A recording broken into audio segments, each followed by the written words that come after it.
The theft of a golden throne. Spirits that have 2 words for you. Invisible UFOs? And good-natured April Fool's Day pranks, not meant to hurt anyone, going horribly wrong. Get comfortable.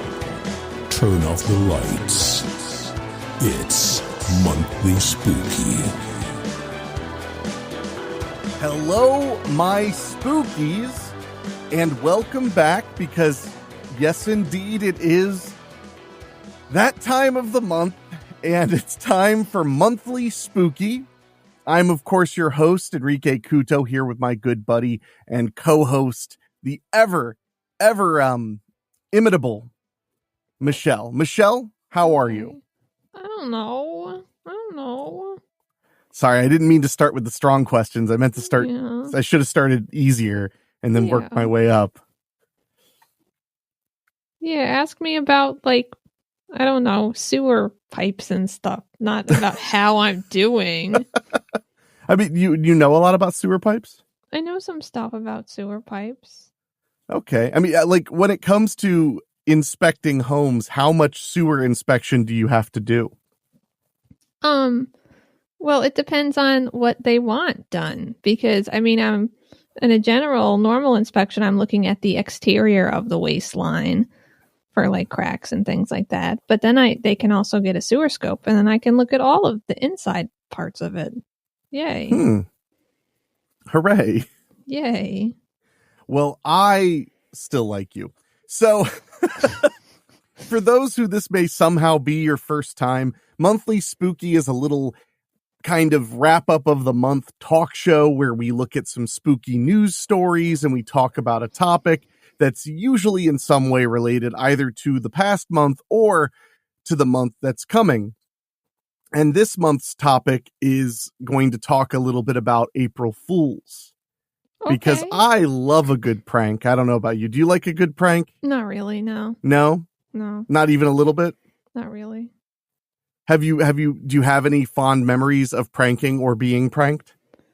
My mom pranked me once, but I don't exactly remember why she was gonna take me to the doctor, but she was like, "We're going to the doctor." And I was like, "Why?" I don't remember.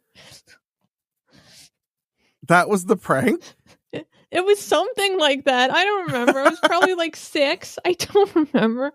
But it left a lasting impact on my brain, apparently. My mom too had this mindset that getting you to believe something that isn't true counts as a prank. Yeah. So just lying to you, but the problem was she would do it, and if you were skeptical, she would just explain away the skepticism. Mm-hmm. And then the moment you went, "Oh, well, I guess that could be true," then she's like, "Ah!" And I was like, "What? I didn't believe you the entire time until the end." Well, that's the point. It's got to go and gaslight you enough until you believe it. When you put it that way, pretty solid. Yeah. Well played. My mom and I used to play pranks on each other all the time. So, but not April Fool's related. We would just one time I bit a Dracula blood capsule that I'd saved from Halloween and said I fell off my bike, and I guess I didn't realize how horrific it looked. Yeah. Because my mom screamed bloody murder, and then I felt really bad, and then she was very angry. Because I guess I looked like I had been really, really, really hurt. Mm-hmm. Yeah. So yeah, we kind of over time we kind of agreed we had to scale that back. Mm-hmm. Our current agreement is that we can play pranks on each other, but they cannot be. We agreed that they couldn't be premeditated. We're not allowed to make because they kept getting so involved and so whatever, So if we're having lunch and I think of something funny, I that's not considered breaking the détente. But if a week earlier I'm I'm going to order this thing on Amazon, it's going to fool her good, that would be breaking our agreement, because we were getting just a bit too far. Yeah. When I did I tell you on my 18th birthday, she told me I was adopted, and that I think you did. and that she would be happy to get me any information she could find about my birth parents. Which I didn't believe because I look so much like my father. Mm-hmm. I just didn't believe that one at all. But, mom thought it was pretty funny. And then I struck back with my girlfriend's pregnant. And then that's when we decided to that we had to ease off pranking each other. Mm-hmm.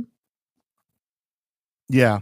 So that's, it's funny because when people meet my mother, you've met my mother. Mm-hmm. When people meet my mother, they're just like, often their statement is like, she's so normal. Yeah, spend an hour around her and you'll be like, that's his mom. That is his mom. It's without a doubt. So my mom is awesome, but she's also hilarious and frustrating. Well, that makes sense, I guess. I don't know. Oh, like me, right? Yeah, there you go. You're like, yeah, the part of it. Yeah. Well, so because April Fool's is coming up really fast, because this month's monthly spooky is on the 31st. So literally tomorrow is April Fool's Day. I thought we would talk about 12 April Fool's pranks that went horribly wrong. Okay. So that'll be our topic a little bit later, but we have a whole lot of spooky news stories to get to first. Plus Michelle promised to tell us really interesting things. That was all she said. She wasn't very specific, which made it more exciting. I've also gotten the chance to watch some kind of new horror movies. I've after months and months of like toiling away pretty hard at work, I finally found some time to watch some movies and stuff. So I have some of that stuff to talk about. Good. It should be a pretty fun show as long as Michelle doesn't, let us down. I'm sorry. I've already let you down. That's always what you hope. It's always did I do it yet? But we're going to take a quick break and then we'll be back talking all about the spooky news right after this.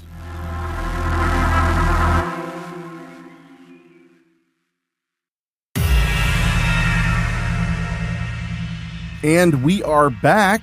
Chell, do you want to do the honors? I don't remember.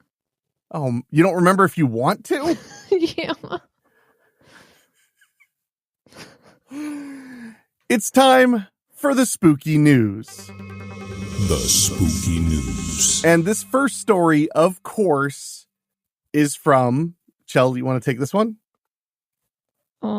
I don't know. I mean, it's from the mirror.co.uk, probably. Indeed. And we actually had a write-in over on Patreon at weeklyspooky.com/join, where folks support the program and get 2 bonus shows every month. We actually had a new patron who is from the United Kingdom, and he said that he really got a kick out of us picking on mirror.co.uk. So, which I was happy to hear, because actually I feel like I'm a little too harsh on the Brits on this show sometimes. But in my defense, I'm harsh on everybody. It's just you guys speak English, so I'm getting exposed to you the most. Compared to like France. I would pick on France way more if their news sites were in English.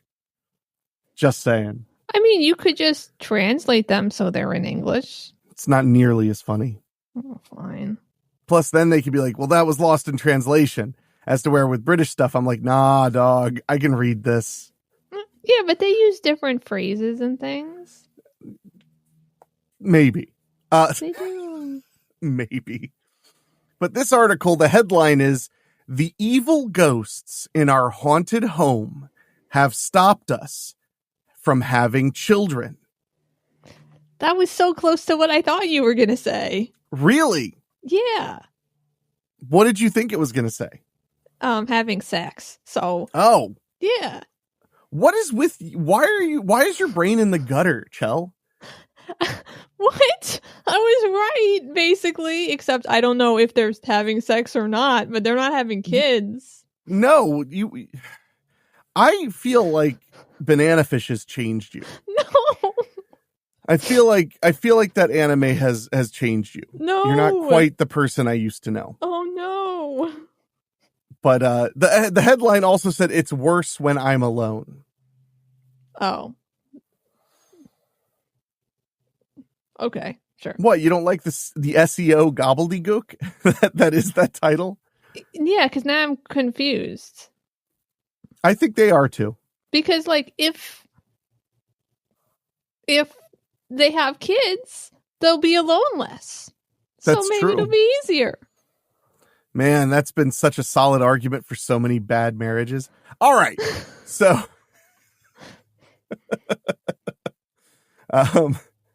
Natasha and Ross were like any other new homeowner and excited to move into their property, a 4-bed terraced house in Oban, Scotland. With plans to make the 1980s property their new family home and a place to raise children, they could never have imagined what would happen next. 1980s property. I just always assume everything's much older. Uh-huh. In like Scotland, the UK, Scotland, England. I always assume it's like, oh, that's the corner store I really like to use the bathroom at. It was built in 1526, like that's the way I feel. I mean, that's kind of how I feel in New England too. Mm-hmm. Like, cause in Ohio, we don't have a ton of stuff that's more than like 70 years old. Yeah. For the most part. So yeah, it'll be like, oh yeah, you should go get a water ice over there. It's been there since the friggin' Pilgrims, You're like, what? We built that in 1704. I'm like, what? Yeah, we didn't have refrigeration back then, but we figured it out. Yeah. So, but, yeah, so I'm just kind of surprised that not only is this a haunted property, but it was built in the 1980s. Mm-hmm. So kind of interesting. It's like, oh, I am the ghost of the Cold War. Ooh. That's pretty scary. Yeah, well, I mean, I would call the ghost of the Cold War Vladimir Putin at this point. So, he's as scary as he is funny. I love those photoshops of him without a shirt on, like riding a bear and stuff. Yeah.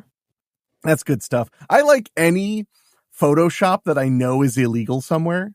That makes it great. Like, okay. Like all the comparisons of Xi Jinping to Winnie the Pooh. Mm-hmm. Have you heard about that?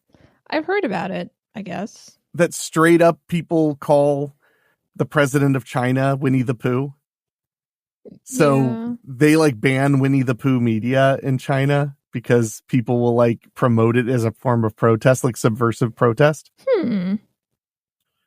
That's interesting.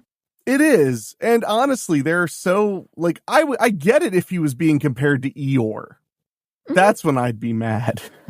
I would be okay with being compared to Eeyore.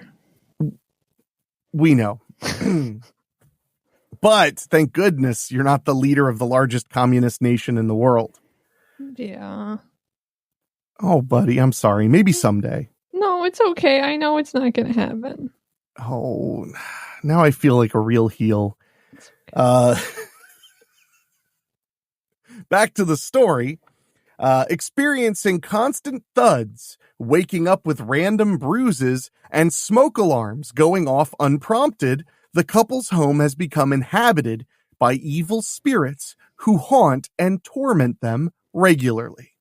They know they can get new smoke alarms when their smoke alarms go bad, right? You're supposed to change them every 10 years. Oh, gosh. Oh, man, my smoke alarm's way older than 10 years old. Change it. What were you going to say, though? Oh, I was going to say maybe you have to pay a license to have a new smoke alarm. So they're like, we can't afford new smoke alarms, or they won't allow us to. What if the smoke alarms are deemed historically and culturally relevant, so they can't replace them? It's possible. They should get new ones too, and then just disconnect those. The worst part is I'm picking on them, but I don't even know if they do the historically and culturally relevant crap as bad as we do it here. Yeah. Like I love that. It'll be like, we've deemed this place historically and culturally relevant. It's like it was built in 1974. Yeah, that was a while ago. It was a hot minute ago. I don't want to talk about my own. I don't want to talk about mortality right now. Yeah. Quote, my independence is completely gone. I can't even be alone in my own home, a dejected Natasha said. I just feel like it wants everyone to leave me on my own because it's more active when I am alone. And I feel like it's just trying to get to me mentally. Aww. That's sad. Yeah. That is really sad. Ross hasn't escaped the clutches of evil either, suffering in his sleep and seeing physical signs on his body. Quote, I worry that there is something evil here. In recent days, I've been having violent dreams, disturbing visions of fire. It's getting invasive now. I found unexplained bruises on myself. Now I'm starting to think it is about the smoke alarms. Do you think the ghosts are trying to tell them to get a new smoke alarm? Yeah, they're like, guys, you're gonna die. You need to update these. I wonder if I do. Do you know if it's different if your smoke detector is like, what mine was installed by my security company. It might be different. So it's like wired. It has a battery backup, but it's wired as well. I don't know about hardwired ones. I just heard that you're supposed to replace them every 10 years. Gonna have to look into that. Although I know it works because I'm no joke. I'll have 6 people smoking cigars in my living room. No smoke alarm. Brown 1 chicken breast. And beep beep beep beep beep beep beep. Yep. I do have filtration for the record. Like when I have air filters throughout the house that to keep the smoke down. So that probably has something to do with it. But I also want to show you this couple. They don't even look insane. They look pretty normal. I mean, I guess I don't know what insane people look like. They look sad, is what they are. Yeah, they do. And the husband is slightly out of focus. Yes.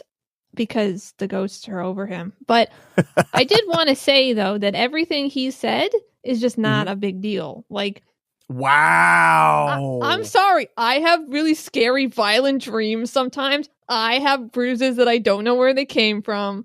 There's probably another thing, but I can't remember what it was. Yeah, but we all, myself and all the listeners of the show already are pretty certain that you're haunted and know it because of the whole thing where you freaked out about the idea of a recorder near where you sleep. No! We were all like, oh yeah, she knows we'll find something. She knows. No. There's no doubt there. No.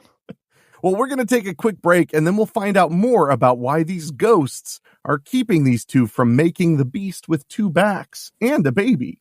Right after this.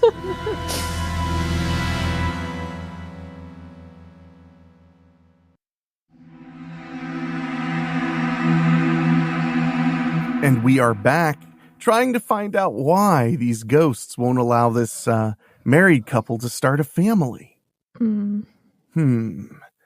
The torment has so unsettled the couple that they have even paused their plans to start a family. Quote, we had all these hopes of building a family here and having lots of little children running around, said Natasha. I can't imagine them running up and down the stairs. Or I can imagine them running up and down the stairs, but a house like this, as it stands, that's not safety. That's not comfort. I can't put a child there, Ross feared. To be fair, kids running up and down the stairs just isn't safety anywhere.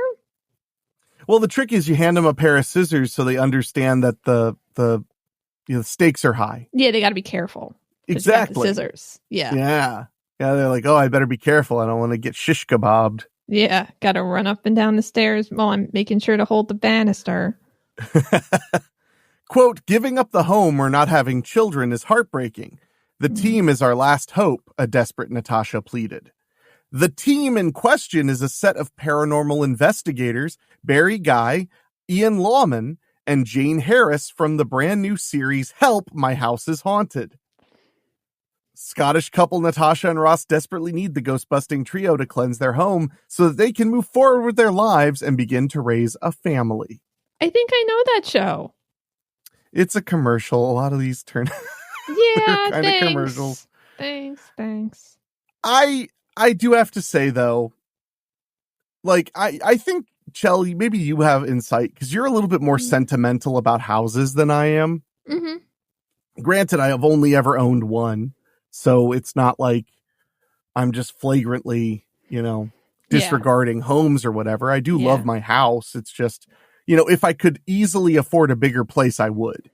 But it's not worth the effort it would take to get a bigger place for me. Yeah, you don't have like dreams about that you move and then you think that that's the worst decision you've ever made, apparently. No, I don't. They're rough. They're really rough. I would kill to have your space. I would love to have your a house your size. Just the ceilings, the tall ceilings alone are so nice. You have really nice tall ceilings. I mean, I have pretty standard ceilings for out here. Yeah. How tall are your ceilings? I think they're 8 feet. Man, yeah, mine are like 7. Maybe it's probably a little bit more than 7, but I can like jump and touch my ceiling just barely. Yeah, and I'm 5'8", so I'm not like super tall. I just if my ceilings were a foot taller, I'd be so happy. Okay, we could do that. I've looked into it. It's not actually easy to do. I mean, it's possible. You just have to move everything up. Everything. Yeah, including the roof, maybe because of where the joists are. But I guess if you only expanded it up once the slant allowed it, then you wouldn't have to affect the roof. Like you'd have to like it would just be in the middle toward the middle. It would just be higher. Well, or you could do it at a slant. That'd be cool. You could do like a cathedral ceiling. There you go. Yeah, we fixed it. See, problem not even vaguely solved. I just need $28,000 to do it. Probably more. Yeah, because you have to redo it'd be a big deal. Yeah. But I just the quote where they said giving up the home or not having children is heartbreaking. If having a family was important to me, I feel like I would not be like, oh, it's heartbreaking to give up the home. I'd be like, no, I want to have children. I will find another home. Well, I mean, the home is making them totally upset all the time. Yeah. It is not a happy, safe space for them. So I don't understand why they'd be upset not to have it. Like, it's a house. They could probably afford to sell it and buy another house. That's probably what they should do.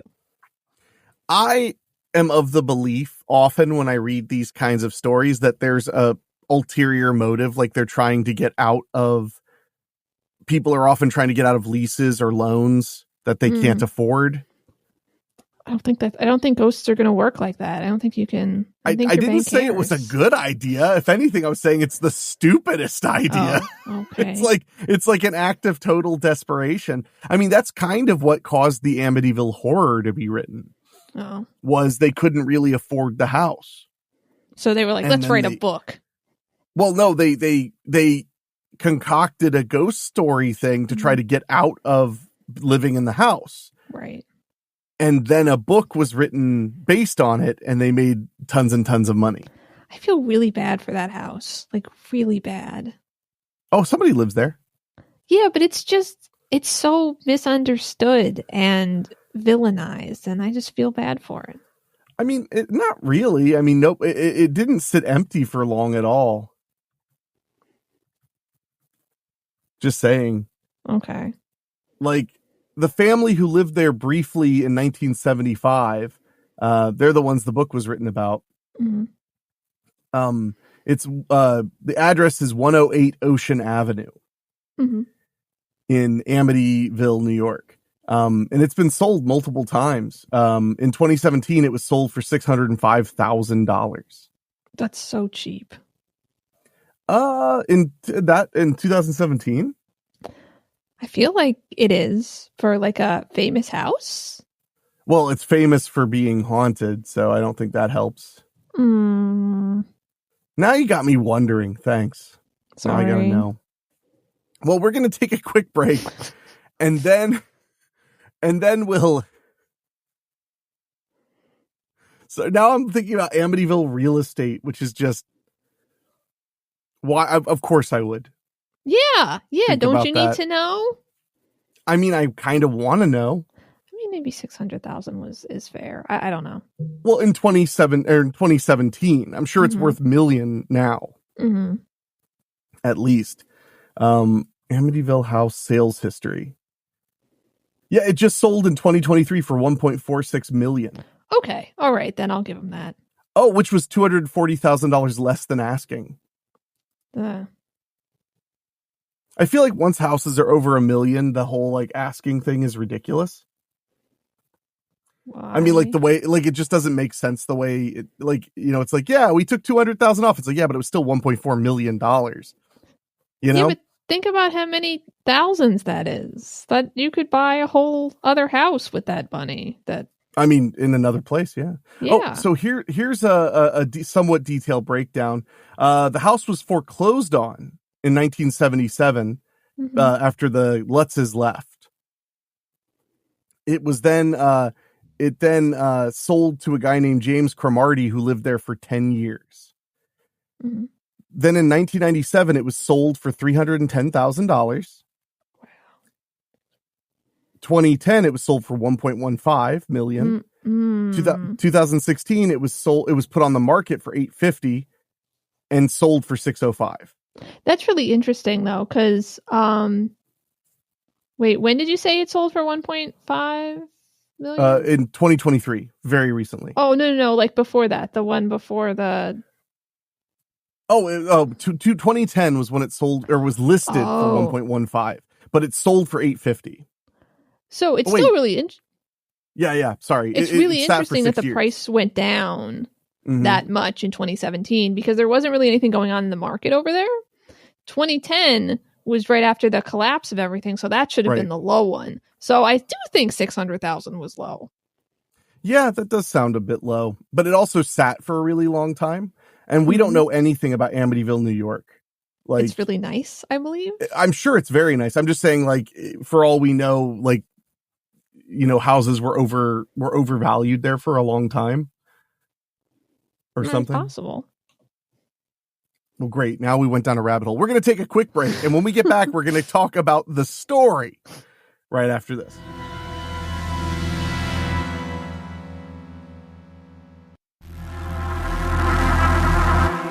We have returned, continuing our spooky news story, and apparently this Scottish couple who are struggling to have, with the desire to have children in their newly haunted house are going to rely on a team from some new television show.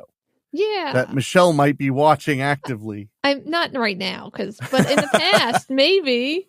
Well, it says brand new series, Help My House is Haunted. I feel like I've seen it though, but I don't know because normally when it comes on, I fall asleep. So, ouch! There we go. Because this article is from like 3 days ago.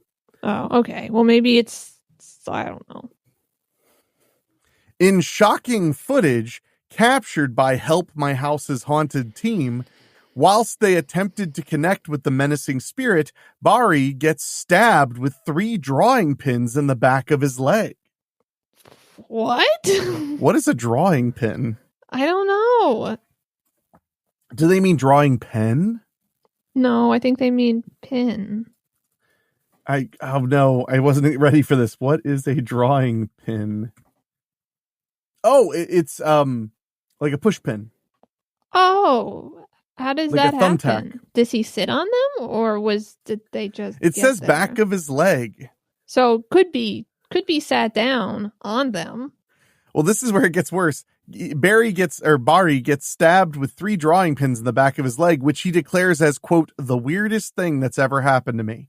Well, that he has a very easy life. Really? Jeez. After the team arrived at the property and began to carry out their investigations, they turned to their Alice box in an attempt to communicate with any lurking presence. To the team's surprise, the entity immediately fires a warning shot to them by setting off the smoke alarm in the house.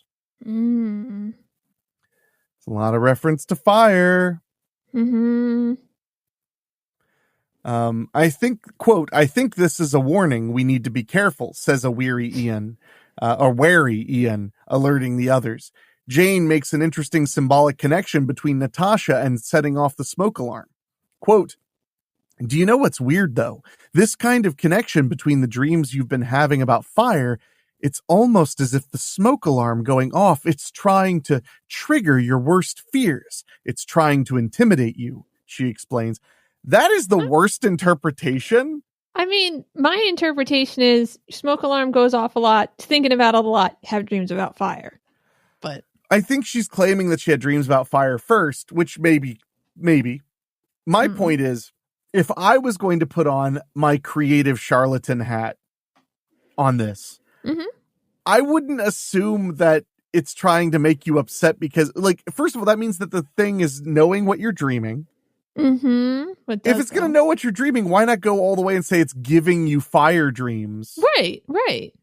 Because to me, my first thought was, oh, it sounds like the narrative is going to be that whatever is haunting this place died through fire. Mm-hmm. Yeah, and it's trying to communicate it. Yeah, which I've always liked the idea of like that the dead are just like, man, I just wish they're like us. They just wish someone would listen. Yeah. Like, look, I just want to tell you what happened, man. Yeah, it was really bad. I just want to talk about it. Except I do want to talk about it all the time, actually. It's all I ever talk about. I have no friends. Exactly. All the other ghosts, all the of old age ghosts are just like, dude, come on. Just all you do. It's hard. Oh, Natasha agreed that she, quote, dreams about house fires all the time. Mm-hmm. Do you dream? Have you ever dreamt about a house fire? Yeah. Yikes, that must have been scary. Yeah, I mean, I don't really, I know I have, like, I can't exactly remember offhand, but sure. I might have once. Mm-hmm. I don't know. I don't have recurring dreams, really. I barely remember my dreams. Yeah. So, yeah. Natasha has been the most affected by the paranormal activity in the house, so the team decide the best way to confront any entity is via an Estes experiment, which involves Natasha wearing noise-canceling headphones to hear and verbally repeat the responses of the spirit, despite being unable to hear the questions that Jane is posing. Mm-hmm. Yes. Who are you? Jane calls out, which is met with a response of laughter from Natasha on behalf of the entity. Wait, what? It's supposed to be talking through her, but technically she shouldn't be able to hear what the questions are. But the entity should be able to hear what the questions are because the entity isn't her, but it is talking through her. So it can answer. This is stupid. But what if it works? I mean, what if it works? It's just, does Natasha not find it weird that she's answering questions? Like, I didn't feel like she had mentioned she was possessed before, and now it sounds like she's possessed. Well, it seems like entities can just do this. Like, that's just what they do. Not like totally possessed, but like give suggestions to the person so they know what to say. See, because for my thought process would be like, the only reason to even bring in the headphones to cancel out her ability to hear would be to disprove that it's fake. And no one's saying it's fake. Like, we haven't even gotten to the part where somebody says like, oh, she's just pretending. See, what I've seen other ghost hunters do is use kind of a similar method, but with a spirit box. So, it's scanning the radio frequencies and things are coming through. So you have one person listening to that, just that, with noise canceling headphones. So they can't hear what the questions are. So someone else is asking the questions and they can only hear what the spirit box is saying. So they're interpreting it, and then you have them saying things, but they don't know what they're answering to. So whatever they say isn't being influenced by. Oh, so they're hearing something like actively and repeating it. Yeah, well, in that specific method that I'm talking about. In this one, it sounds like they're just putting headphones on, or like noise canceling headphones. Yeah. Well, it says wearing noise-canceling headphones to hear and verbally repeat the responses of the spirit. So I think they're doing the same thing. It's just not described very well. It could be, but I've also seen people do it without the spirit box, and I never really understood what that was supposed to. Yeah. Fair enough. Quote, do you think this is amusing, she asks. Shush, it responds. It's growling, Natasha tells Jane. Why do you growl? Are you trying to scare us? Jane continues to ask further questions, getting immediate, intelligent responses, despite Natasha not being able to hear Jane. Quote, oh my God, this is amazing, guys. This is absolutely incredible. There's no way on earth Natasha can hear my questions, and the responses are bang on. This thing is speaking, an amazed Jane says on the radio to the team. Get out, Natasha worryingly communicates for the entity, followed by the word evil. They should do that experiment with me. I'd have a great time. Get out, evil, missionary sex. What? just answering the weirdest things. That Estes experiment was mind-blowing, but it has confirmed that we are dealing with something very dark, Bari said, concerned. Later that evening, Natasha and Ross leave the team to continue investigating through the night.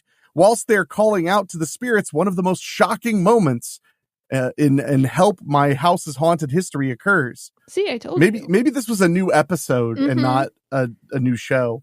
Yeah. They need a copy editor so bad. As the team are trying to decipher what the entity is communicating to them, Bari is stabbed with 3 sharp drawing pins into the back of his leg. What the fuck is that? Something just stabbed me. Something just stabbed me in the back of my leg. Am I bleeding? How the hell? Where did they come from? Sorry, I'm just freaked out. That's the weirdest thing that's ever happened to me, said Bari, horrified and confused. I got horrified and confused from that reading. Yeah. I do love startled people being transcribed. Yeah. It's pretty good. The antics continue as the team move into the bedroom, as Jane feels something beneath the bed grab at her foot and try to pull her under. Quote, "That's totally just freaked me out. Something's just reached for my ankle and I'm not even joking," a disturbed Jane relays. Does she usually joke? That's what I was wondering. Sometimes she's lying, basically. So, will the team succeed in ridding Natasha and Ross's property of the malevolent forces, allowing them to feel comfortable enough to start a family in their home? So that's it. And apparently, I'll let him have the plug. Apparently this show is exclusively on Discovery Plus. Well, that's why I know, because I saw it on the Travel Channel sometimes. So it says March 6th is when it comes out. So, and this article is on the 25th of March. Okay. So. I mean, I assume just the earlier seasons were on the Travel Channel. Yeah, probably so. But we'll have to decide. We'll have to figure out that mystery and several others after this short break.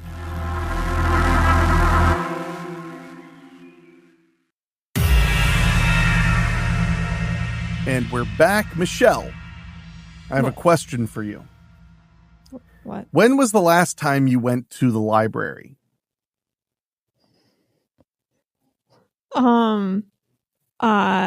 Which month is it? February 22nd. Oh, was that library in New York? Yeah. When you were touring Banana Fish locations from the anime? Yeah. You were like, wow, this place was drawn in the anime too. And this place was drawn. But you didn't go in because you made the mistake of saying you were there to tour it or whatever. No, we went in and I didn't say tour. They said, "What are you doing? Are you visiting?" And we said yes. And that was enough. And we did go in because they had a tour at 3:00 and it was 2:45. So we just waited. And then we went in and we stared at it and it was really weird. So you count touring a library as the same as going to a library? If by going you mean going in a library, yes, I do. Okay. Geez. Okay. Well, I do not even remember the last time I went to a library. I like mine better. Nothing against libraries. I don't go. When I was a kid, we used to rent movies pretty much exclusively from the library because it was free. I remember renting VHS tapes like crazy. But have you ever had a embarrassingly overdue book? I don't know. I don't think so. Sorry. Never? I don't remember. Look at you. Well, somebody in Detroit has gotten very lucky, because on this Huffington Post article, the headline is "Detroit Area Library Lets Man Keep Baseball Book 50 Years Overdue." Wow. Aww. 50 years. I would assume after a couple years, they would just go, "Yeah, we're never getting it back," and they'd get rid of it in the system. But yeah, you'd think. I mean, my first thought would be, is that book worth anything now? Because it's 50 years old. So 50 years later, a man who grew up in suburban Detroit tried to return a very overdue baseball book to his boyhood library. Aww. The answer: you can keep it and no fine. Aww. Chuck Hildebrandt, 63, of Chicago, said he visited the public library in Warren while in town for Thanksgiving, carrying a book titled "Baseball's Zaniest Stars." He had borrowed it in 1974 as a 13-year-old baseball nut, but never returned it. Wow. He stole it. Quote, what? He stole it. He stole it. Yeah. Quote, when you're moving with a bunch of books, you're not examining every book. You throw them in a box and go, said Hildebrandt, who has lived in many cities, avoiding many libraries, perhaps. I don't know. Maybe that's why he has this transient lifestyle. Yeah. The libraries are like, they send him a letter that says, like, we know what you're doing. And he's like, well, gotta move to Detroit. Gotta move to Erie. Quote, but 5 or 6 years ago, I was going through the bookshelf and there was a Dewey Decimal library number on the book. What is this? Inside the book was a slip of paper indicating that it was due back at the Warren Library on December 4th, 1974. Aww. Hildebrandt told the Associated Press that he decided to keep the book until 2024, the 50th anniversary, and then try to return it. He figured the library might want to publicize the long overdue exchange. Wow. So he thought it'd be good. I guess he thought it'd be good publicity for the library. Well, all this is doing is promoting him. Yeah. I mean, I thought guy who is not worth trusting. What? Yeah. I mean, I was going to say, I thought he was promoting himself. Yeah. Yeah. Oh, God. Thieving bastard. He said he recently met library director Oksana Urban, who listened to his pitch. Hildebrandt said he hasn't heard anything since then, though Urban told the Detroit Free Press that all is forgiven. Quote, some people never come back to face the music, she said of patrons with overdue books. Mm-hmm. But there was really no music to face because he and the book were erased from our system. Yeah, yeah.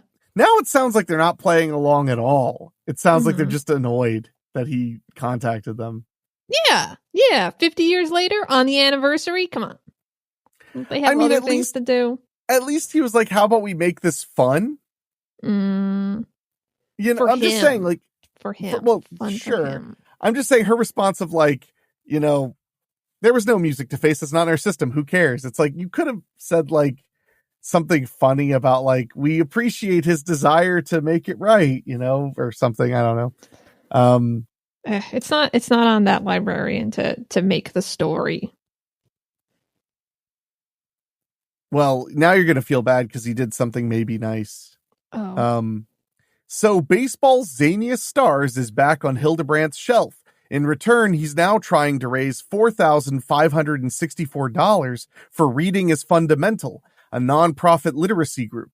The amount roughly represents a 50-year overdue library fine. So he's making other people fund his overdue library book fund?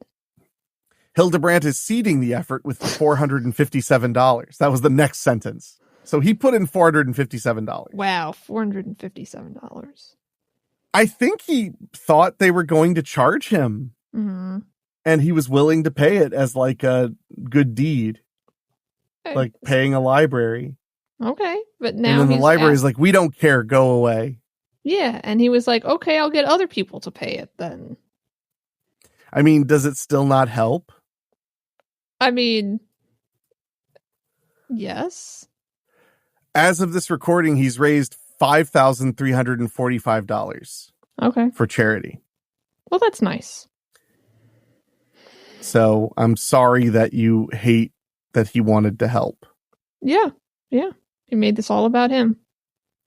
I mean, it sounds like he was trying not to make it about him, and that the response the library gave him made him just go, okay, I guess I'll just make this a news story to raise money instead of being a news story to help the library, perhaps. I mean, maybe. What do you have against this guy? Did you work at a library and he borrowed a book from you? You could tell me. No, but I did have a librarian that told me like the saddest story about this guy, and she got fired, and I just don't like him. You don't wait 50 years to return something. No. Wow. Fair enough. And I don't even know what happened to that librarian. I don't know if she's okay. Probably long dead. Yeah. Well, on that dark note, we're going to take a quick break and be back with more spooky news right after this.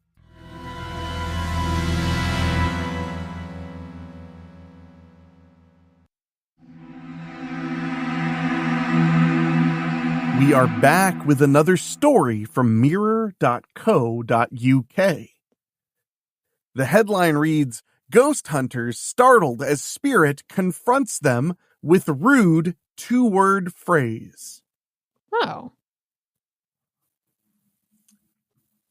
Do you know what it is? I mean, I would just assume like it's like fuck you or wow or something. What were they? What were your guesses? They both were fuck and then another word. Okay, I can accept that it's just fuck and another word of your choosing, you know? Yeah.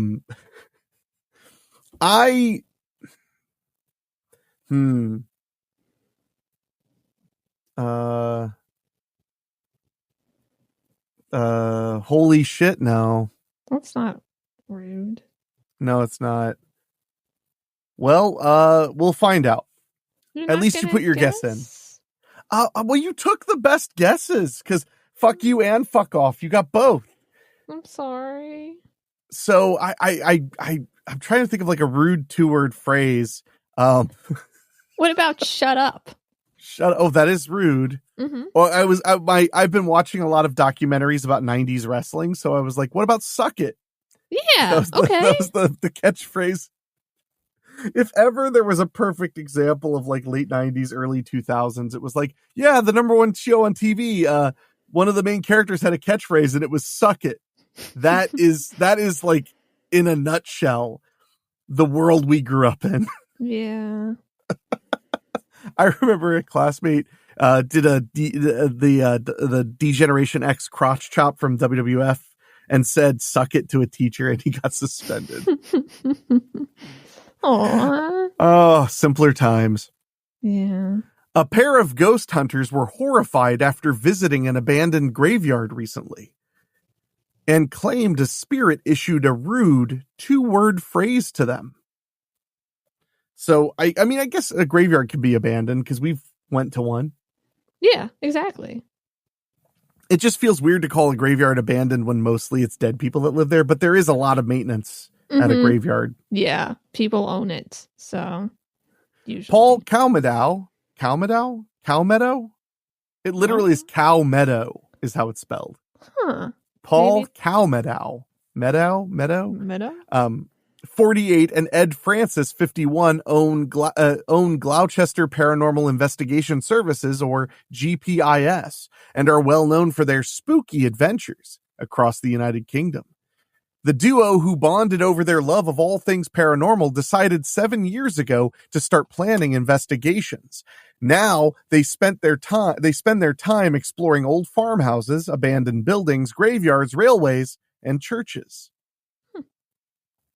On one occasion, they visited Horton Road Cemetery in their home county of Gloucestershire. There we go. I wonder if it's Gloucestershire. It's probably Gloucestershire. It's Worcestershire sauce. Yeah. I make Rachel enraged because she can't say Worcestershire sauce. Oh. Can you say Worcestershire sauce? Worcestershire sauce? Yeah. I don't find it difficult. No. And have shared their disturbing encounter. The duo claim while carrying out their investigation at 10 p.m., that a spirit told them to, quote, drum roll, eat shit. Oh man, why didn't we get that? I know, I'm so disappointed. Oh. I figured you nailed it. That's why I was like, I don't know. I like, eat shit. That's perfect. Yeah. What a rude ghost. And then you have to say, no, I don't like to. I'd prefer not. Yeah. Paul said, quote, the graveyard is said to be part of the now abandoned Horton Road Mental Hospital, and patients from the asylum are believed to be buried there. It has since been left to overgrow and hidden away, even though the public walk by it every day. Nobody really sees it. The cemetery is also well known for being haunted. Oh. Yeah. Yeah. Yeah. Probably. Yeah. I don't know. Yeah. Did I tell you there's this YouTube channel I've been following called Dime Store Adventures? Maybe. They're a smaller, I mean, they're not like a tiny channel, but they're not like a giant channel. He has like 90,000 subscribers. And it's this guy who lives in New England, and he just investigates New England weirdness. And there's so much. Oh, okay. I just want to throw that out there. It's called Dime Store Adventures. It's really fun. And the reason I thought of it was he went to a cemetery at a former mental hospital where none of the graves are labeled.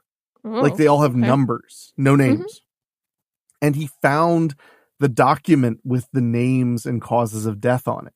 Wow. And he went around on video, you know, just like standing in front of graves with the most interesting deaths, you know, or the most interesting backstories. And that's another thing he does a lot, is like finds interesting grave markers and things like that. He did a exploration of all the stone walls that are randomly all over New England. That's what you told me about. Yeah. Yeah, it's really interesting. So I just want to mention that because that made me think of it because of a mental hospital cemetery. Mm-hmm. So as if a cemetery isn't creepy enough and a mental hospital isn't creepy enough, the cemetery of one. I just think it's sad. I mean, it's sad too. That's what makes it scary. Okay. I mean, I see. That's why it's creepy out. It creeps me out is because it's sad. Speaking about what it was like, the ghost hunter added, quote, "As we entered the graveyard, the atmosphere completely changed. It became carbon monoxide." Now, no. Even though there's a road and a public path on the other side of the wall, it felt almost like we were somewhere else. The overgrown look of the place certainly made it look and feel creepy. There was certainly an eerie feeling in the air, and the pair felt like they were not alone. Paul explained, quote, "We felt like we weren't alone." Like we were, good job. Phenomenal journalism. Like we were being watched, which is what we managed to confirm during our investigations there with the responses that we received through our equipment. I just want to mention that reminds me of those movie trailers where it's like he lived by his own rules. I live by my own rules. You know. Quote, "While moving around the graveyard, a spirit asked a question through the Spirit Talker app asking, 'Am I dead?'" I love that it's an app. Spirits can deal with apps. Yeah, because they can manipulate the electro things in the app. They're like knows how to do computer the algorithms stuff. in the app. The algorithms, yeah. We responded by telling them, "Yes, you are," and the spirit generated 2 more words for us: "Eat shit." That's the response to, "Am I dead? Yes, you are. Sorry, eat shit." Man, I want to hang out with that ghost. That ghost sounds so cool. He's probably wearing like a spiked bracelet and sunglasses. Yeah. But oh, sorry, please. Oh, I was just going to say, I think when someone asks you if you're dead and you're not sure who they are, you're supposed to say, I mean, I don't really know. Probably, but I don't know, man. I don't know. Do you think you're dead? But it's also a little harsh to say eat shit back, but kind of awesome. Yeah. But more does happen with the encounter, and we'll find out about it right after this.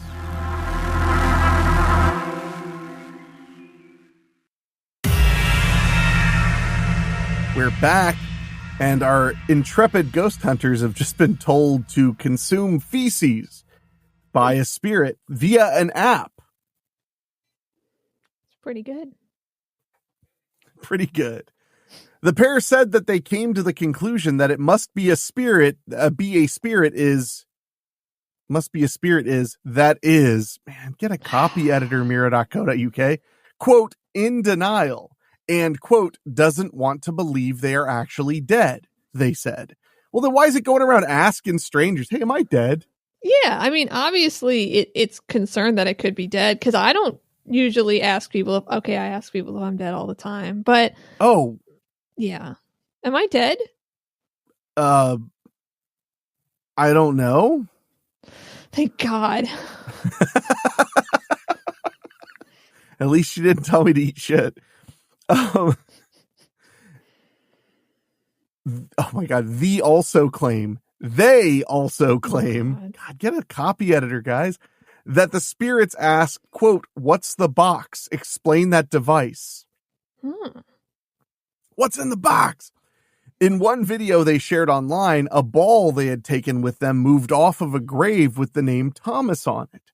Paul said, quote, the spirits also produced the word abandoned, which made us think about how the graveyard is abandoned and nobody takes care of the graves anymore, causing them to become overgrown and almost invisible in places. Yeah, it's rough.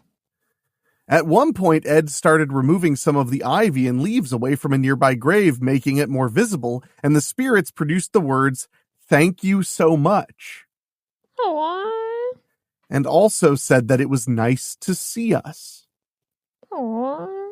I mean, it is nicer than eat shit. I mean, I thought eat shit was kind of playful, but okay. Paul added, quote, this is one of those locations that will definitely be ongoing for us. The spirits that reside there enjoyed our company and were glad that we returned to communicate with them. And we hope that the spirit that is in denial about being dead isn't too offended. Yeah. Yeah. Aw. Well, at least it ended somewhat nice, I guess. Yeah. So, Michelle, our next story. Have you ever heard the term crime doesn't pay? No. Man, your parents are something else. Yeah, they told me that crime absolutely does pay, which is why I shouldn't do it, because I shouldn't be successful. That doesn't sound like your parents at all. I know. Well, this NPR story, the headline is United Kingdom Court finds men who stole $6 million gold toilet guilty. Oh, no. $6 million gold toilet. Well, I mean, I guess it's like solid gold. It looks like it. I'm showing you a picture. I know, but I don't. I like how it's not even in a fancy bathroom. This is where it belongs. It's just there. What the hell? I don't know. It turns out that a porcelain throne can also be made of gold. Great writing, NPR. At least that was the vision behind Italian artist. It was an art installation thing. Oh. Is it? I bet it's not even really made of gold then. It's just spray painted gold. Well, hold on. I don't believe it. Let's see. That was the vision behind Italian artist Maurizio Catalan's artwork titled America, created in 2016. Honestly, that's a great title. Yeah. Yeah. The installation featured a fully functional toilet cast in 18-karat gold. Oh, wow. Okay. Jeez. The funny thing is, if we titled it, we would call it Italy or Europe, because we'd be like, why would you actually, to prove a point, make an actual 18-karat gold toilet? We'd be like, why wouldn't you just gold plate it since it's art? Yeah, or spray painted gold. It'd look the same. I wonder how much it would cost. I mean, I know what they're saying it's valued at, but I wonder how much it would literally cost to create it. I mean, it wouldn't be cheap, maybe. No, I mean, 18-karat gold's on the cheaper side of gold, but it's still gold. Well, a 14-karat is generally accepted as that's kind of like the jewelry standard. Right. So 18 is more than that. It's also softer then. Oh, I might have it backwards. Yeah, the carats go up, they get more good that way. Yeah, you're totally right. I had it backwards. Sorry. Oh, that's okay. Damn, then that, yeah. Yeah, because he could have done 10-karat gold. He could have done gold 8-karat veneer. gold. Yeah. Well, and lower karat gold would have made more sense because it would be more durable. Assuming people are going to use this toilet. But I guess that's not the point.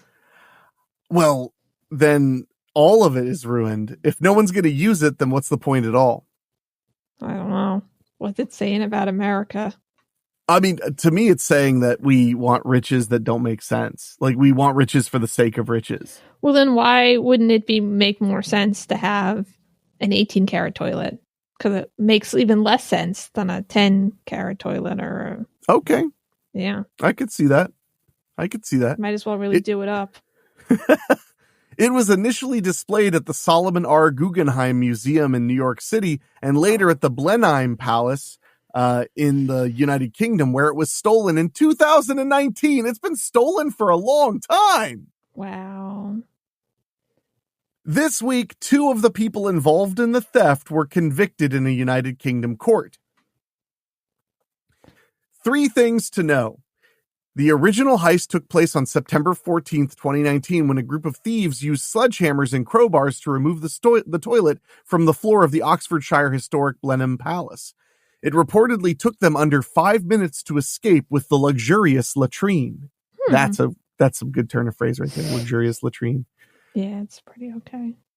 On Tuesday, Michael Jones, 39, was found guilty of burglary in a British court for his role in the theft, while Fred Doe, 36, was found guilty of conspiracy to transfer criminal property. They joined 40-year-old James Sheen, who is credited with coordinating the plan and has already pleaded guilty to charges of burglary, conspiracy, and transferring criminal property. Okay. The toilet, which was insured for a value of $6 million, has yet to be recovered. Oh, no, they still don't know where it is? Nope. Oh, Prosecutors say that it was dismantled and sold in parts. No! That would make sense if it's made out of pure gold. I mean, yeah, I guess so. Well, the big problem with making art out of pure gold is that it's like a jewelry made out of pure silver and stuff. It's like just melt it down and then no one ever knows where it came from, ever. Mm-hmm. Yeah. So even because you could steal gold bullion and just melt it so that the stamps on it are gone, and then it's just gold. Yeah. Jones was even questioned about having used the toilet the day before the heist. He described the experience as, quote, splendid. Aww. I guess you were allowed to use it as part of the art installation, is what it sounds like. That's pretty cool, actually. Yeah. When this piece was installed at the Guggenheim, oh my God, it says this. It says it. At the Guggenheim, visitors were encouraged to interact with it fully. As NPR's Merritt Kennedy wrote back in 2016, its creator, Catalan, has been described as a provocateur, prankster, and tragic poet of our times. Oh. One of his famous works, La Nona Hora, the Ninth Hour, depicts Pope John Paul II lying on the floor after being struck by a meteor. Okay. When it was on display, the golden toilet was often compared to the French artist Marcel Duchamp's porcelain urinal called Fountain, a defining piece of 20th century art, which highlighted the absurdity of the art world. Mm-hmm. Well, most modern art in America was basically invented by the CIA. Yeah. Did you not know that? I don't think so. The CIA dumped tons and tons of money into buying modern art and inflating the prices to make America more influential. Okay. I'll fact check that during this break. Okay. Doe will be sentenced in May. Jones and Sheen are still waiting their sentence dates. So we're going to take a quick break and we'll be back with a little bit more spooky news before we get to our topic of April Fool's Day pranks gone wrong after this.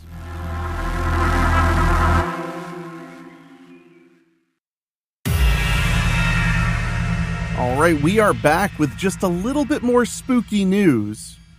And this one, I don't know how to explain this other than to read it. This is from Huffington Post, and the headline is Oregon bat named Harry Potter wins bizarre beauty contest. Okay. In Ashland, Oregon, a winged creature from Oregon was crowned this year's winner Thursday in an annual bat beauty contest put on by the Bureau of Land Management. Oh. On Halloween, which was also the last day of International Bat Week, a hoary bat with a feisty personality named Harry Potter defeated Lestat, the western small-footed bat from Idaho, in the final round of the contest. It also bestowed a Townsend's big-eared bat named Sir Flapsalot from Utah, among others. The victory marks the third year in a row that a bat from Oregon has taken first place in the contest. Jeez. I don't think bats when I think bats when I think Oregon. Why not? I'm not saying that I'm right. I'm just saying I don't. Well, it's possible I'm just ignorant. I mean, I guess so if they keep winning. I mean, do you think bats when you think Oregon? I mean, I just think bats are everywhere all the time, giving me rabies. I was going to say, that sounds a little scary. They're everywhere, every minute, all the time, everywhere, waiting. Last year, William Shakespeare, ear capitalized, a female Townsend's big-eared bat from Southern Oregon took the title. In 2022, a canyon bat named Barbara, also from Southern Oregon, was declared the winner.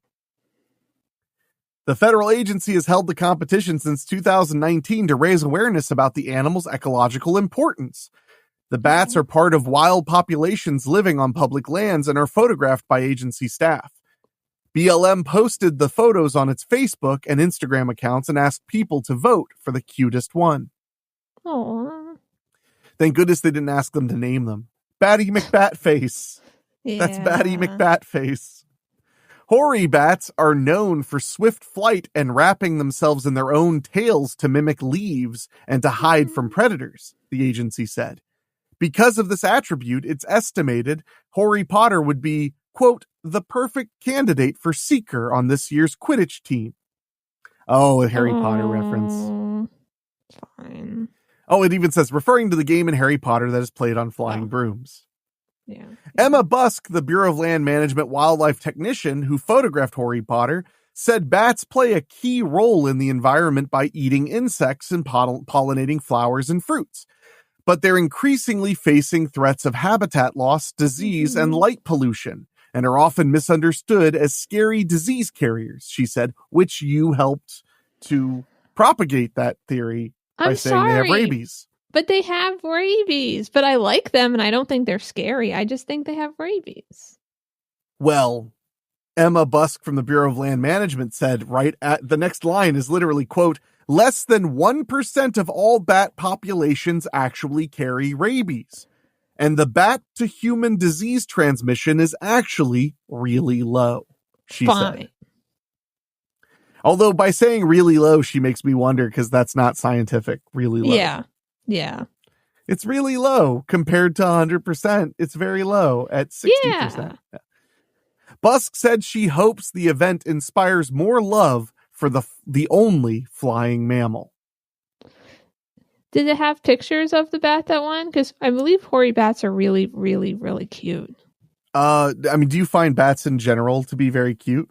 Yeah, but especially those ones. I'm finding you a picture right now. The article had a picture, but you couldn't see it very clearly. Oh. There we go. Okay, so here's Harry Potter. Oh, let me get rid of this. Yeah, I just want to... It's trying to get me to enter an email to read this article. I just wanted to look at the photo from. Yeah. Can you see that photo that my mouse is over? No, I can't see anything. Oh, here we go. Yeah, that's what it looks like. Yeah. Oh, they're so cute. Look at him. No, it is cute. They have a big furry head, but their face is not furry. Yeah, and they have multiple different color hairs. They're different. They're different colors at different parts in the hair. Yeah, different shades of yeah. Yeah. No, they're very cute, actually.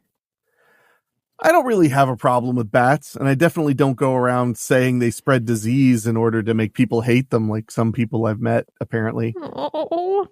Yeah. You did. That's what you did. You literally said the thing. It's great, too, because the article was refuting you without even knowing you were saying stuff. I know. The article was just ready for your scurrilous, hate-filled rantings. Then how come when the place, the bat rescue, kind of close to me-ish, if you want to work there, you have to get a rabies shot first? I mean, it's probably smart to get a rabies shot anyway. In fact, with how much you talk about rabies, have you had a rabies shot? No, but I really want to get one. I feel like you could. I know. I mean, aren't you allowed to get a rabies shot by just going to the doctor and being like, I want a rabies shot? You can just go to your pharmacy and get a rabies shot. I know what we're doing for your birthday. Yay! Yay! You're like, finally, a gift I want. Yay! Well, thank goodness. I'm happy to know that likely you'll never be rabid. I'm scared. Dude, I've read the stories about humans who get rabies, and it's terrifying. Yeah. It's like mortifying. Yeah. So, no, I do find it scary. I just don't feel the need to spread prejudice because I'm afraid of rabies. That's all. That's just the difference, I guess, you know. I know. It's fine. No, it's fine. It's fine. It's fine. You know what you're doing. You're a very you're an adult. You're fine. It's fine. I'm sorry, Bats. I didn't mean it like that. Well, we're going to get off the topic of bats because I really don't want Michelle to spread any more hateful, harmful misinformation. So we're going to take a quick break and we're going to be back with our topic. Since tomorrow is April Fool's Day, we're going to talk about pranks gone wrong on April Fool's Day. So it's perfect. I was shocked I was able to find a list, and it's a recent one too. So we're going to dive into that right after this.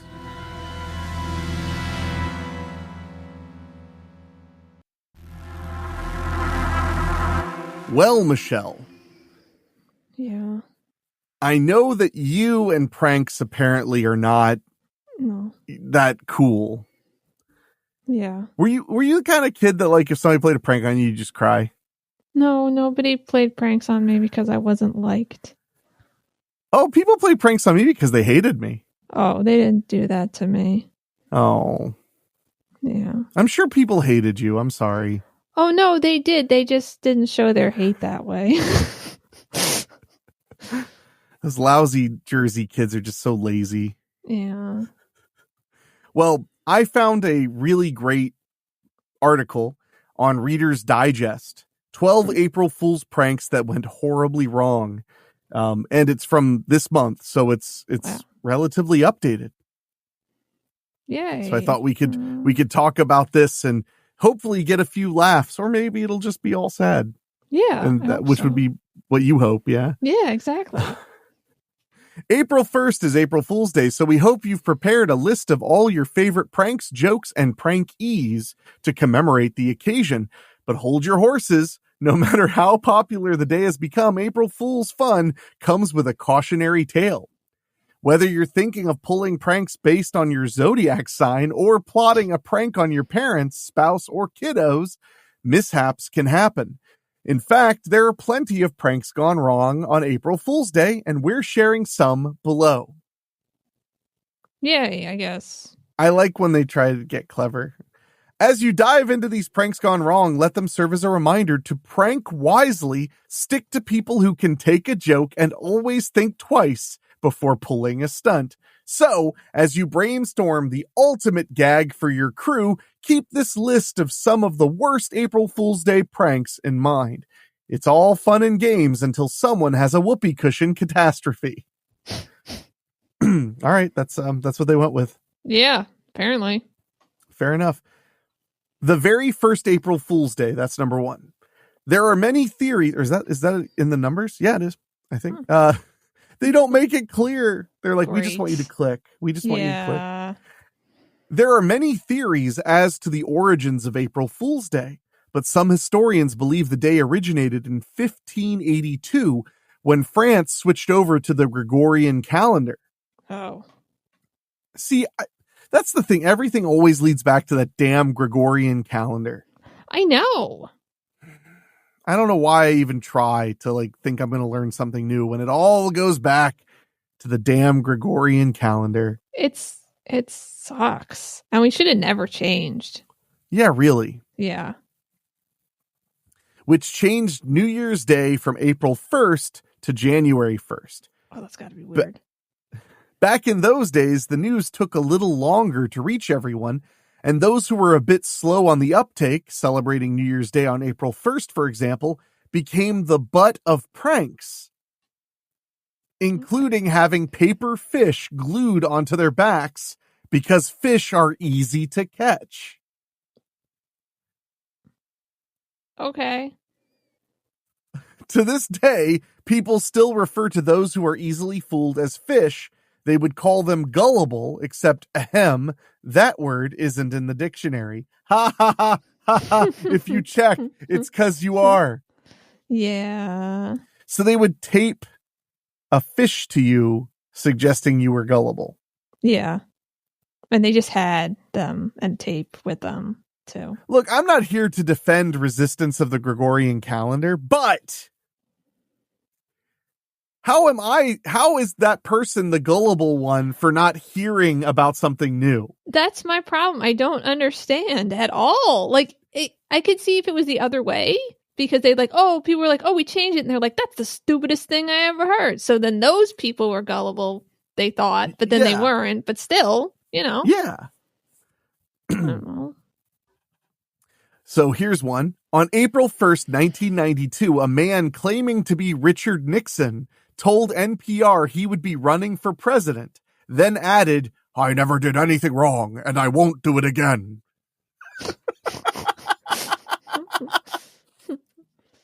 Despite the date, thousands believed it was actually Richard Nixon announcing another bid for the presidency. Wow. Of course, it wasn't actually Nixon speaking, but that didn't stop the outrage, and many began gearing up to protest. Wow.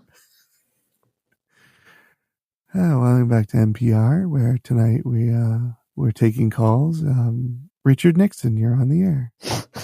That's how it went. That's why people believed it. They were like, well, their dulcet tones have made me nappish. It must be real.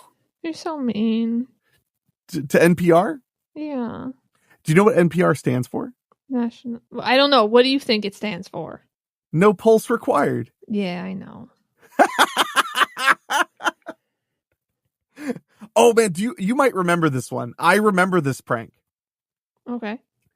Turns out your favorite fast food chains have a history of pranks. On April 1st, 1998, Burger King announced it would now offer a version of the Whopper that had been carefully designed for left-handed folks. I did not hear about that. I remember that. The joke was on Burger King, however, when stores across the country were flooded with orders for the left-handed Whopper. Yeah, you don't know what it's like. Like, finally, we get some justice.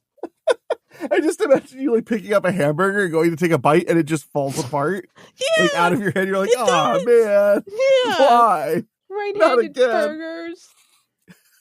So you've just given away that you are sinister. Uh-huh. Left-handed. I know. What is the worst part about being left-handed? Scissors, because they don't work, and the left-handed scissors also don't work. No scissors really work. How does scissors not work in your left hand? It's got there's like a blade side and where your thumb goes, and they'd be upside down if I used right-hand scissors. And the left-handed scissors, no, you're wrong. The left-hand scissors are bad. So I have to use child scissors. Those are the only ones that work. I have a pair of scissors in my hand right now. I feel like I could use these left-handed. I think, yeah, that's adorable. I'm telling you right now, you can't. I'm not saying you're wrong. I'm saying I'm confused. Like it doesn't click with me. That doesn't mean you're wrong. I think you have scissors. You should try to cut some stuff. Maybe not now. So we don't want to prove that I'm wrong, but maybe in the future, and report back or forget about it. Or forget about it. Okay, here's another one. An April Fool's cliffhanger. In 2001, a DJ in the United Kingdom decided to prank his listeners on April 1st by broadcasting that a ship that looked suspiciously like the Titanic could be seen from the cliffs at Beachy Head in East Sussex. Hundreds of listeners believed him, trekking to the cliffs to catch a glimpse. Unfortunately, all the foot traffic caused a large crack in the cliff face, and a few days later, it fell into the sea. But everyone was okay? Yeah, it was days later. So it was, but the damage of them all standing there, I guess, had caused it to eventually collapse. Sounds like it was a really poorly designed cliff. I guess so. Poorly designed. Nice job, Mother Nature. You what crap. the fuck? That one's pretty good. Mm-hmm. But we have even more we're going to get to right after this.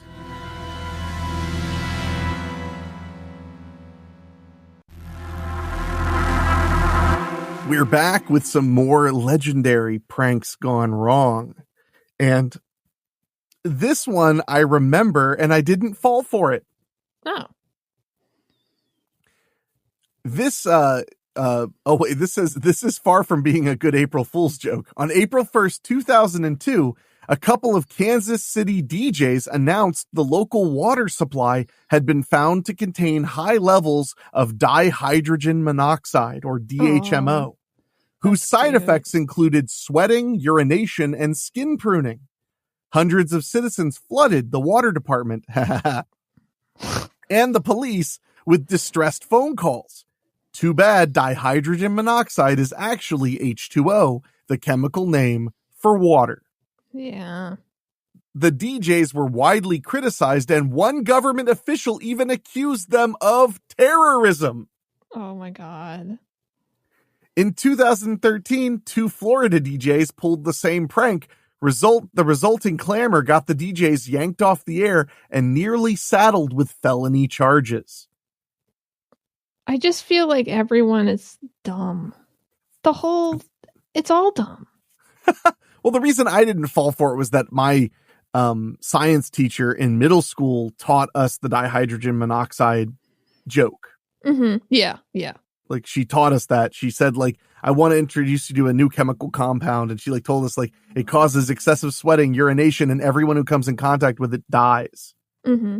And we were like, and she was like, you can even find it when you're drinking a cup of water. It's in the cup. And we were like, ah. And then this year was like, anyway, see you guys later. And she just left. No, she just left in the middle of the No, yeah. Oh man, this one's in Ohio. Armed robbery is hilarious, or not. Oh. For April Fools in 2003, a clothing store employee in Columbus, Ohio, decided to call her boss and tell him that someone was robbing the store at gunpoint. Oh, jeez, no. Before she had time to call him back and confess to the prank, her boss had called the police. No, you don't call back. You have to say it on the same call. Otherwise. Yeah. You're supposed to go, April Fools. Yeah. April Fools. Which, by the way, is way better to do not in April. Like, prank somebody and go, April Fools, and it's like August. Yeah. They'll never see it coming. It's true. It's true. 4 patrol cars rolled up to the store, and the employee was arrested for inducing panic. Wow. Yeah. That sucks. Well, good news is we're about to leave the United States. Okay. So it's not just us who are nincompoops of the highest order and magnitude. On April 1st, 2010, a newspaper in Jordan ran an article claiming a UFO had landed near the town of Jaffa. It's no wonder this was a prank gone wrong, as the mayor of Jaffa responded by issuing an order to evacuate 13,000 people. Oh, no. Facing a potential lawsuit, the newspaper staff apologized publicly, saying that they meant to entertain, not scare people. I like that the mayor, I would have been like, look, we were just trying to point out that the mayor has no brain in his head. Mm-hmm. He didn't like look into anything or check anything. He just believed the newspaper first in his own town. I mean, I think. Like, look out the window first. Well, just because you can't see the UFO doesn't mean it's not there somewhere. Like, I'm if someone so tired was of having this argument with you. I'm so tired of having this argument with you. I know, but just because you can't see the UFO doesn't mean it's not there. I know, Chell. I know. You don't understand. Just because it's not, when you look outside, the UFO isn't there in your front yard doesn't mean it's there in your, like, it could be there still. It's still there. You win, Michelle. You're right. You're right. I'm sorry. I know. I saw it. I'm turning red.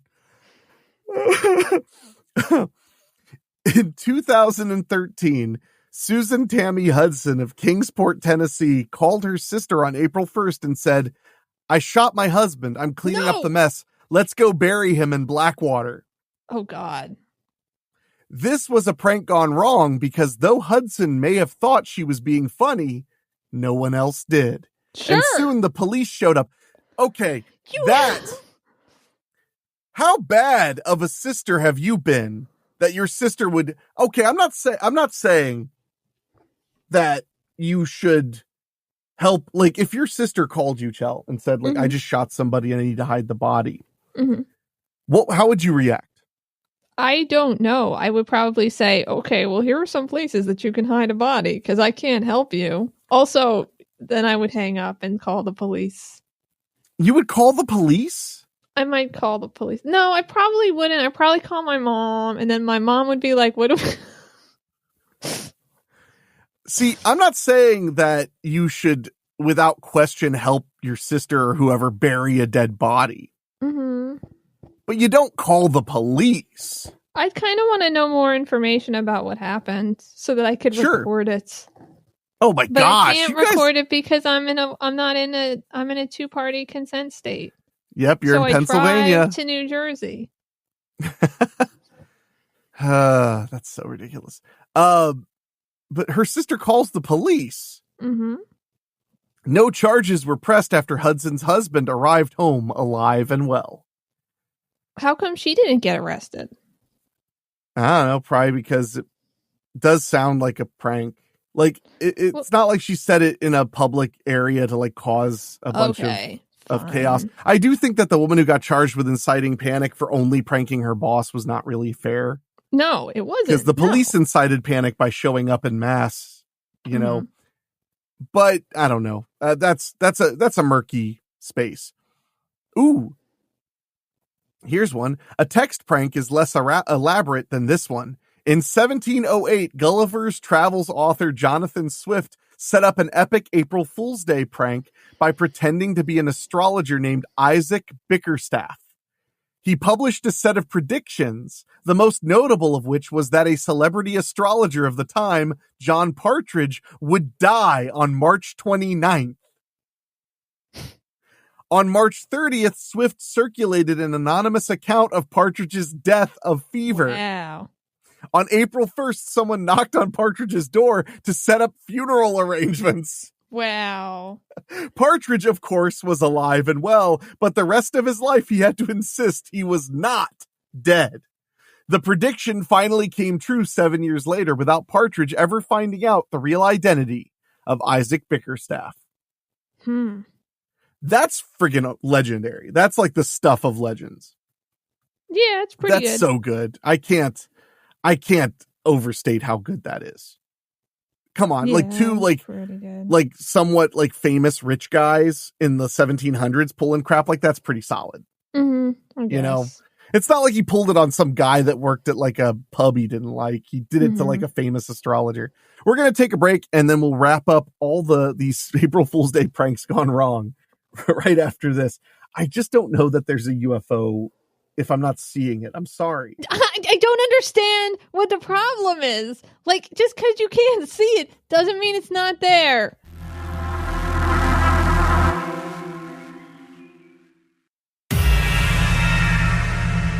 Now we're back with some more April Fool's Day pranks gone wrong. This one, this may not be the best prank to pull on your boyfriend. For April Fool's Day 2013, 18-year-old Tori Wheeler of Tulsa, Oklahoma pranked her boyfriend, Derek Bauer, by pretending she was pregnant. Oh. Wheeler, upset that Bauer didn't find her prank as funny as she'd hoped, ended up pulling a knife on him, and the police were called in to settle the matter. Okay. Predictably, Wheeler later said the knife was yet another prank. Don't prank with knives, kids. Yeah. What? Well, it was prank. It was prank. Yeah, it was prank. It was prank. Yeah. It was prank. It's good. Laugh. Laugh. It's fine, because it was a prank. It was prank. pulling a knife on someone because they didn't think your joke was funny. Relatable content. Yeah. Sometimes you just want people to think you're funny. God damn it, just you one gotta time. Pull a knife on them so they'll laugh. They'll finally laugh. Who's laughing now? It better be you. The idea she pulled a knife and police showed up. Police were called to settle the matter if she pulled a knife. That doesn't make it sound like a prank to me. No. Well, she took it too far, Yeah, it was a goof. It was a goof. Gosh, it was a goof. I was about to tell him. Jeez. Is goofing illegal now? What is this, Nazi Germany? It was a goof. Here's another April Fool's prank gone wrong. In 2016, Google, as an April Fool's Day prank, added a mic drop button to its email program. When clicked, it sent a GIF to the recipients of the outgoing email. And here's the kicker, literally disabled replies. In effect, shutting down the conversation, as mic drops do.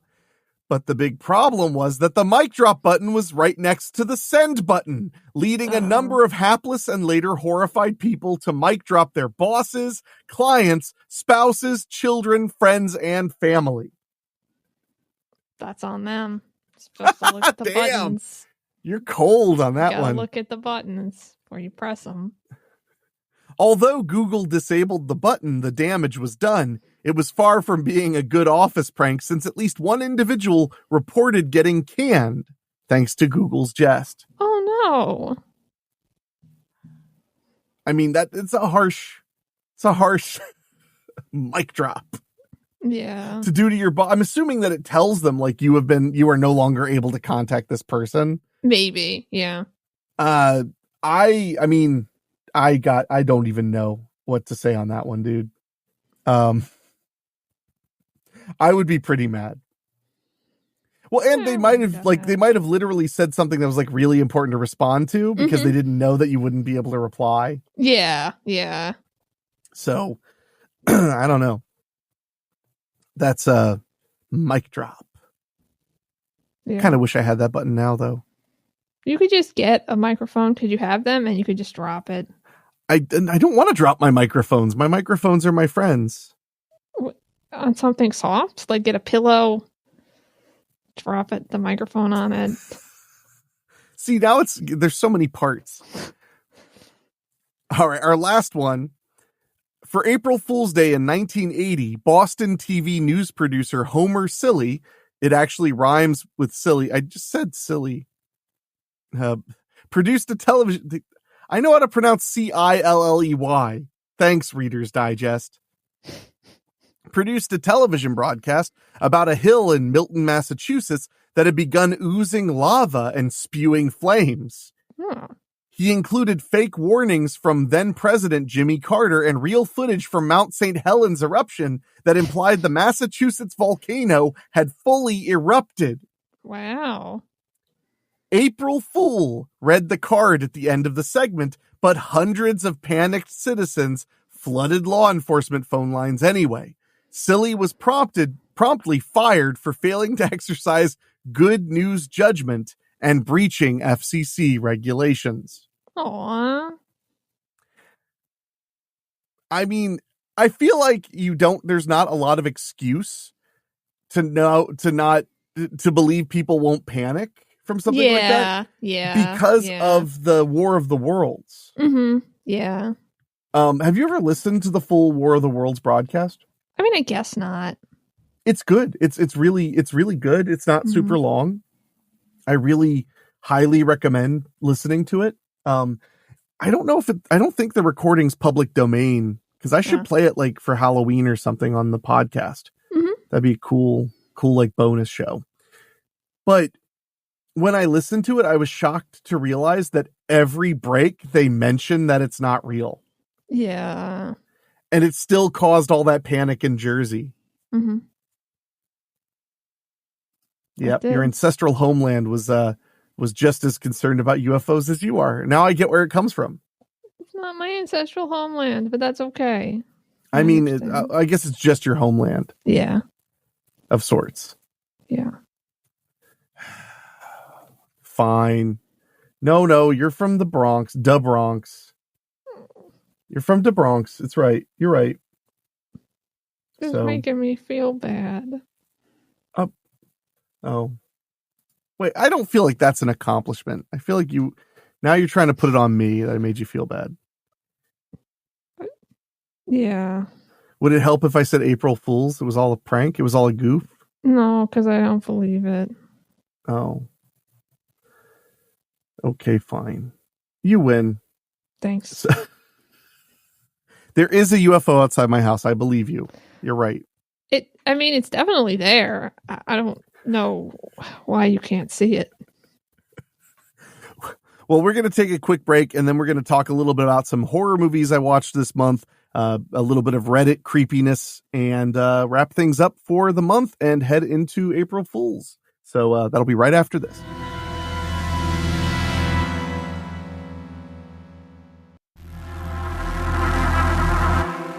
All right, we're wrapping up this month's monthly spooky, and I wanted to mention some horror media I checked out. I did see a horror movie in the theater. It was called The Monkey, based on the Stephen King story. Oh, okay. Directed by Osgood Perkins, who got very quickly very popular for doing Longlegs, which I guess is now streaming on Hulu. And was a pretty good horror movie. I liked Longlegs. The Monkey, nothing like Longlegs whatsoever. I was very curious how people were going to feel about that. It's one of the first like truly dark comedy horror movies I've seen in a while. Oh. Like there are lots of horror comedies and there are a decent amount of dark comedies, but this was in my opinion, both a dark comedy and a horror comedy at the same time. So it had horrific elements, but an immense amount of gallows humor that was like darker than normal. And I actually thought it worked pretty well. I don't usually like horror comedies very much, but I really liked this one. I thought it was funny, and I actually thought it was surprisingly heartfelt.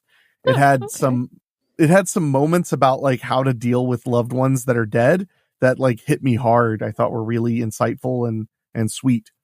So I do recommend The Monkey. I don't think it's in theaters anymore, unfortunately. So at least not around here, but I did like it. Another film I watched was The Killing of Blood Castle, which is not a new movie. I only saw one horror movie in the theater. Everything else I've watched has been older stuff. And this was on the Danza Macabra Volume 2 set. It's an old Spanish-Italian co-production horror movie that I really enjoyed that mostly rips off Frankenstein.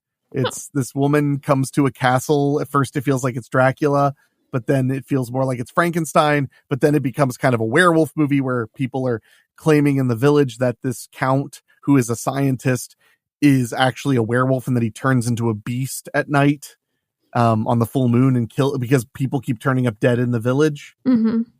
And I really liked it. It had a great twist. One of the twists is that his dead brother is not actually dead. He's horribly disfigured.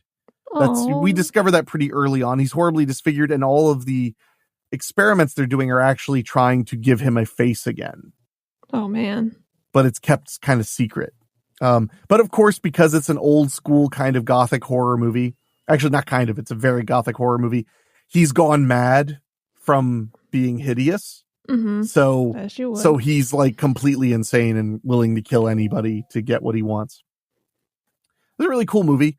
Cool. And then it made me think about Frankenstein. So I watched Lady Frankenstein, which posits the concept, what if Dr. Frankenstein built a monster, but then the monster accidentally killed him, but thank goodness his daughter is around, who is also a doctor and scientist, and she takes over his work and turns out to be far more insane than he is.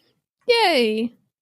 So it was actually really fun. That was another Italian-Spanish co-production, and I really just had a great time watching it. It was silly and weird and creepy, and I liked it a lot. Cool.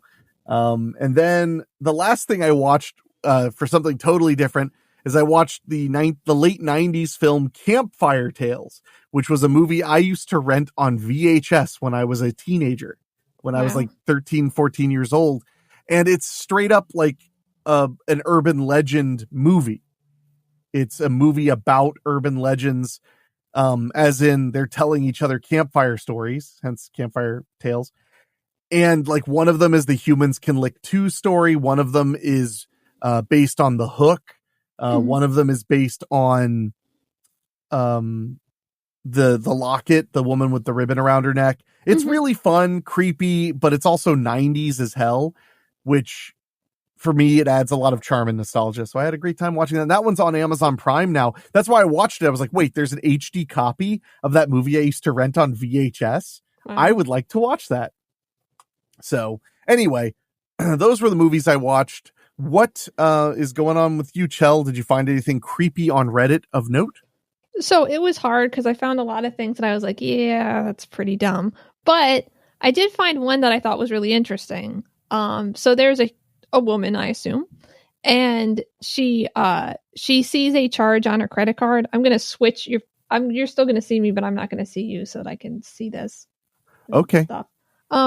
So she sees a charge on her credit card for the Redwood Motel for 1960. And she's like, what? I never went to this motel. It's like 2 hours away. Like, what's going on? And so let me go back so I can actually see you again. So she calls her credit card company and says, like, I think this is fraud, basically, and gets her card canceled and stuff. And then while she's like waiting for her new card to come or whatever, she's looking through her purse and she finds a receipt for the Redwood Motel for 1961. And she's like, what the fuck? It's 2 hours away in Des Moines, Iowa. I have the address of the hotel now in case you want it. But like, she's like, I never been there. Why do I have, like, what is this? And she like called the hotel and she was like, what could I have possibly bought for 1961? And they were like, I don't know, man. So yeah, it's an odd number for a recent motel stay. Yeah. And it has like a tax and then like it has like the tip too. So she's like, what is this? It's like 17 something plus like $2 something tip. So she was just like, what the fuck? So yeah, that's weird. The receipt, that's really weird. And yeah, what would you buy at a hotel or a motel or whatever that cheap? Yeah, I don't know. Because it couldn't be a stay. And what would you tip on? I don't know. I guess they could have had a bar or a restaurant, I guess. But she linked the motel and everything. It does not have a bar or a restaurant. It has like the worst ratings of anything I've ever seen. And lots of people commenting that they found weird charges and then paper receipts in their purses. They're like, it's a scam. I don't know how they're doing this, but it's a really good scam. Yeah. But yeah, that's so weird. The only thing that people could think of, which is probably, I mean, what it is, unless this is some sort of weird paranormal supernatural thing, especially because she does, live with her husband, but he doesn't have access to that credit card. And it like has a timestamp on it and neither of them were out that night. But someone suggested that maybe the person who owns that hotel also has like a convenience store or something, and they have just the same receipt paper thing for both of them. So maybe it wasn't actually like a hotel, maybe it was like a cafe, just something stupid, and like they were using some other receipt paper. But I see what you mean. Like they were using the same account basically. Yeah, like the same thing on the roll. Yeah. But she was like, but it says 5 p.m. and we were definitely not out at 5. And then it's like, well, maybe the timestamp is wrong. But it is a lot of stuff, though. It's super weird. I mean, I will say, now that you mention it, I mean, credit card processes and stuff are not quite, I mean, they're a little bit more, they're very different now. They used to be very set in stone and very stodgy, but now it's very like flexible. Lots of people have credit card chargers and their charging ability and stuff. So, but the paper receipt, that's so weird. It's really weird. And the timestamp being wrong would be weird too, because that opens up like a lot of fraud liability if a timestamp is wrong. So I don't know. That's super weird. Yeah. Do they have carbon monoxide detectors in their house? I hope so. But she'd have to drive pretty far though. That's fair. 2 hours away. Do they have carbon monoxide detectors in their car? carbon monoxide detectors? Yeah, I doubt it, but they should. Everyone should have a carbon monoxide detector in their car. A carbon. I'm so funny. All right, I'm gonna make those. You're gonna be rich, fabulously wealthy. Yay. So that's all you got? That's the best one. The other ones are kind of... that's a good one. Yeah. No, that's a good one. I was just asking before I start the thing where I say thank you guys so much for listening to Monthly Spooky. We really do appreciate it. If you want to email us, you can send us something at weeklyspooky@gmail.com or head to weeklyspooky.com for all the pertinent details you could ever need. If you love what we're doing here, we'd appreciate your patronage by going to weeklyspooky.com/join. For as little as $1 a month, you support the program, keep it going, and get 2 bonus shows every month. That's at weeklyspooky.com/join. And we will be back here at the end of April with even more spooky news and topics. But for now, we're going to get out of here. So, Michelle, you have the final word, and I assume it will be about UFOs. I mean, there really is one in your front yard. So. Ah, hell.